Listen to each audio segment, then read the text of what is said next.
নমস্কার।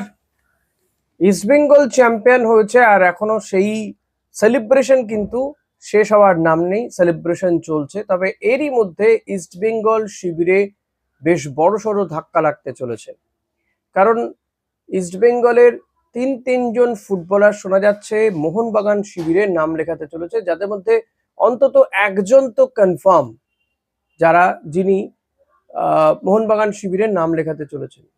কে বা কারা তারা, গোটা বিষয়টি জানাবো।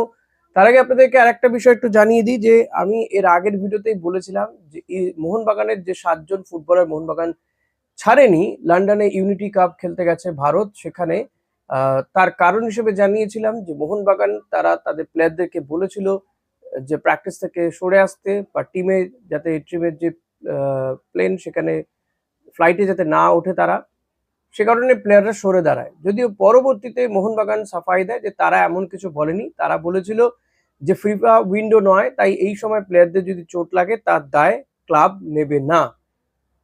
তো যদিও মোহনবাগান নাকি এই চিঠি 6-7 দিন আগেই ফেডারেশনকে দিয়েছিল, কিন্তু ফেডারেশনের পক্ষ থেকে ফেডারেশনের deputy secretary general M Satyanarayana তিনি বলেছেন যে মোহনবাগান এমন কোনো চিঠি দেয়নি, এবং মোহনবাগানই বরং প্লেয়ারদেরকে নির্দেশ দিয়েছিল যে তারা যাতে ফ্লাইটে না ওঠে বা দেশের হয়ে খেলতে লন্ডনে না যায়। যদি এটা তারা আগে জানাতো তাহলে অনেক প্রতিভাবান প্লেয়ার সুযোগ পেতে পারত, কিন্তু তাদের জন্যই ভারতীয় দলে প্রতিভাবান প্লেয়ারদের সুযোগ হয়নি। এটাই আমি বলেছিলাম যে মোহনবাগান আসলে ভারতীয় দলকে সমস্যার মধ্যে ফেললো, এবং মোহনবাগানের এই পদক্ষেপে কিন্তু ফুটবল ফেডারেশন তারাও কিন্তু ক্ষুব্ধ। আমি জানি না ক্ষুব্ধ হয়েই তারা ক্ষান্ত হবেন নাকি মোহনবাগানের বিরুদ্ধে আগামী দিনে কোনো ব্যবস্থা নেবেন। তবে ইতিমধ্যে যেটা শোনা যাচ্ছে, যেহেতু 27 তারিখ ভারতে, মানে 27 থেকে 31 তারিখ পর্যন্ত এই টুর্নামেন্ট, তো ইতিমধ্যেই বেশ কয়েকজন ফুটবলারকে লন্ডনে উড়িয়ে নিয়ে যাওয়ার চেষ্টা চলছে। তারা হচ্ছেন মোহাম্মদ সানান, রিকি মেইতেই, বিক্রম প্রতাপ সিং, ম্যাকাটন লুইস এবং লালরেম লুয়াঙ্গা ফানা। এই 4-5 জন ফুটবলারকে, 5-6 জন ফুটবলারকে লন্ডনে উড়িয়ে নিয়ে যাওয়ার চেষ্টা চলছে, কাগজপত্র তৈরি প্রক্রিয়া চালানো হচ্ছে। তবে এখানে আমার একটা প্রশ্ন রয়েছে যে যখনই নতুন কোনো প্লেয়ারদের আবারও সুযোগ হওয়ার একটা সময় এসছে, তখন কেন যারা চ্যাম্পিয়ন হলো আইএসএল সেই টিমের আরো কয়েকজন ভারতীয় ফুটবলার সুযোগ পেল না এই টিমটাতেও, বা তাদেরকে কেন কল করা হলো না? এক্ষেত্রে আমি বিপিন বলতে পারি, বিপিন সিং কিংবা পিভি বিষ্ণুর কথা ভাবা হতে পারতো, নন্দার কথাও ভাবা হতে পারতো, তারা যথেষ্ট ভালো ফর্মে ছিল এই মুহূর্তে দাঁড়িয়ে। তো কেন এদের কথাও ভাবলো না খালিদ জামিল, এটাও কিন্তু প্রশ্ন। যাই হোক, যেহেতু এই প্লেয়াররা মোটামুটি ভারতীয় টিমে খেলে অভ্যস্ত, হয়তো সেই কারণে জরুরি ভিত্তিতে ডাকা হয়েছে, এখন আর প্রস্তুতি শিবিরের সময় নেই, এটাও একটা কারণ হতে পারে।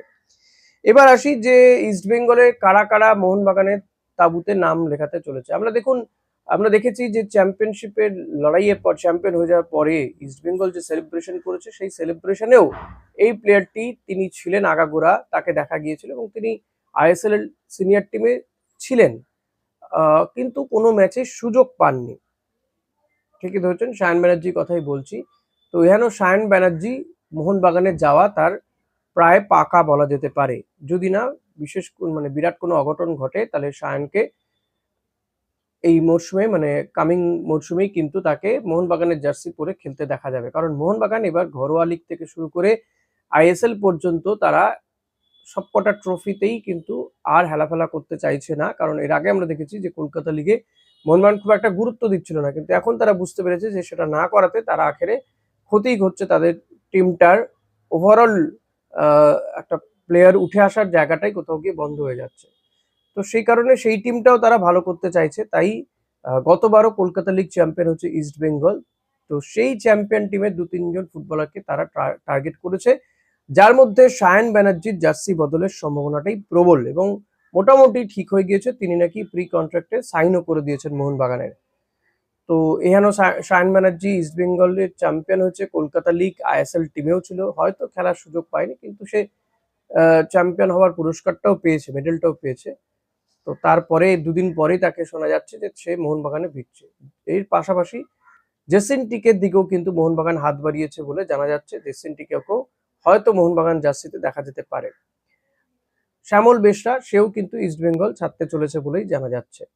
ফলত ইস্টবেঙ্গলের যে জুনিয়র লেভেলের যে টিমটা, যেটা কলকাতা লিগ চ্যাম্পিয়ন হয়, সেই টিমটার জন্য কিন্তু একটা বড়সড় আঘাত বলা যেতে পারে। এবং অস্কার ব্রুজো তিনি এই জুনিয়র টিমের প্লেয়ারদেরকে টিমে তো রেখেছিলেন, কিন্তু কাউকেই 11তে তো সুযোগ দেননি, প্রথম একাদশে সুযোগ দেননি, এমনকি তাকে সাবস্টিটিউট ফুটবলার হিসেবেও ব্যবহার করেননি। কিন্তু কার্লোস কুয়াদ্রাতের আমলে সায়ানকে বেশ ভালো খেলতে দেখা গেছিল, যে কটা ম্যাচে সে সুযোগ পেয়েছিল। মনে রাখতে হবে এই কার্লোস কুয়াদ্রাতের আমলেই কিন্তু পিভি বিষ্ণু উঠে আসে, তারপরে অস্কারও পিভি বিষ্ণুকে মোটামুটি আইএসএল এর সব ম্যাচেই তাকে ব্যবহার করেছেন, তার পারফরমেন্সও সেটা প্রমাণ দেয় এবং সে গোলও পেয়েছে।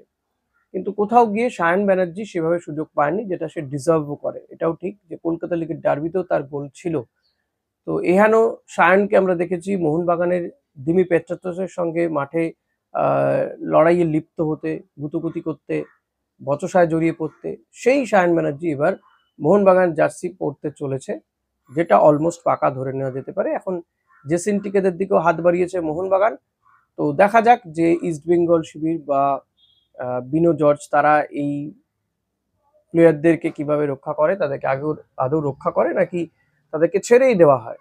সেটাও একটা দেখার বিষয়, যে নতুন কোনো জুনিয়র লেভেলের ফুটবলারকে তুলে নিয়ে আসবে কিনা, সেটাও কিন্তু বড় বিষয় রয়েছে।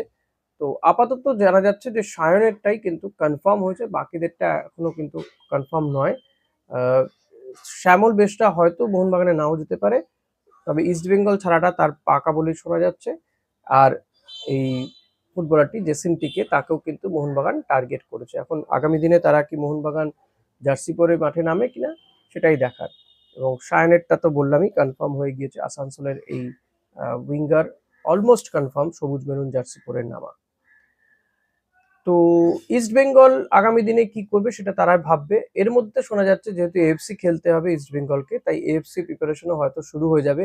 গোয়াতে গিয়েছেন অস্কার, গোয়া থেকে তিনি ফিরলেই তার সঙ্গে ম্যানেজমেন্ট কথা বলবে এবং তাকে রাখারই চেষ্টা সর্বতোভাবে হবে।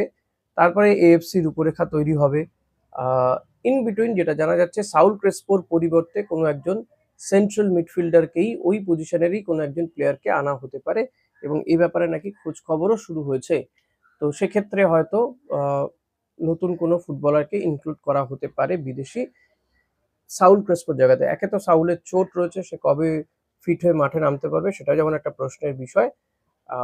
পাশাপাশি এএফসি খেললে ইস্টবেঙ্গলে কিন্তু একজন ভালো ফুটবলার, ভালো মানের ফুটবলার তো দরকারি, সুস্থ সবল ফুটবলার তো দরকারি সেন্ট্রাল মিডফিল্ডারে, যে কাজটা সাউলও করতো তেমন মানের ফুটবলার দরকার। এক্ষেত্রে কিন্তু অনেকেই আবার কনর শিল্ডের কথাও ভাবছেন, জানি না কনর শিল্ডই আসবেন নাকি অন্য কোনো শিল্ড আসবেন, তো দেখা যাক। তবে আনোয়ার আলীর চোট রয়েছে, 1 মাস কিন্তু সে মাঠের বাইরে থাকবে। আগামী দিনে ভারতীয় দলের যে খেলাগুলো থাকছে তাতেও কিন্তু আনোয়ার আলীকে দেখা যাবে না। তো এই ছিল আজকে মোটামুটি খবর এবং বিশ্লেষণ। ভিডিওটা কেমন লাগলো অতি অবশ্যই জানাবেন, সাবস্ক্রাইব করবেন প্লিজ চ্যানেলে নতুন হলে, আর ভালো লাগলে যেটা করতে হয় লাইক করবেন, কমেন্ট করবেন, এটুকুই।